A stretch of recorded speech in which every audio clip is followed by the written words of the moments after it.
So they lived there for quite a few years. Some of them got married, had families. They still had families back in England, a lot of them. But eventually 2 of them wanted to get away, so they stowed away on an American ship that visited, and they got away scot-free. They were never seen again. Then a couple of convicts offered to build a rowboat for the commandant. When they finished it, they opted the rowboat and rowed off, and they were never seen again. Then the 3 or 4 that were left, the commandant got a bit pissed off with them, so he handed them over to a British ship that was sailing past.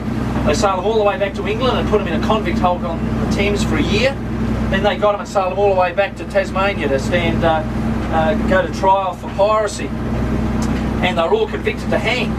But David Hoy, who they put ashore here, had a mate who was a lawyer, and he felt sorry for them because they'd given them half their food ration, which enabled them to walk out north and survive. They all survived, the guys they put ashore. So what he did was he studied the, he didn't appeal the sentence, he appealed the actual charges. And he found out that under British law, to be convicted of piracy, the ship had to be in open ocean, which it wasn't, it was inside the heads. And also, the ship hadn't been officially launched. It was only on the books as a pile of canvas and timber.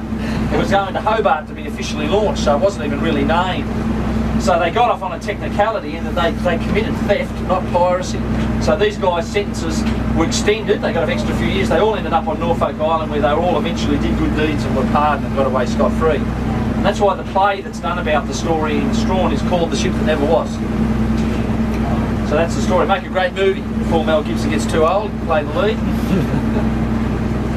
But there's a lot of stories like that down here. In other words, they may, in giving them half their rations, they may have been committing themselves to starvation. Yeah. It's funny how, you know, what goes, perfect example of what goes around comes around, you know? Yeah.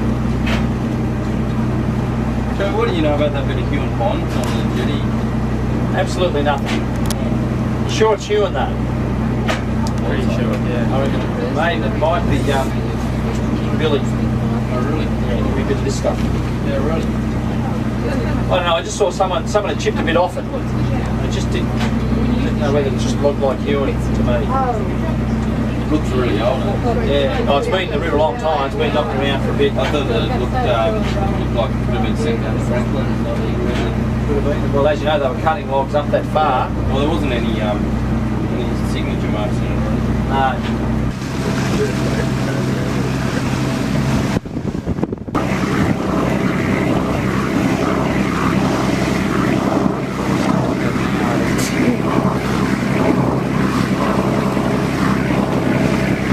We're against the dam, of course. Everybody thinks the cops were, of course they were, some were again. They used to walk up and say, right, who's getting arrested today?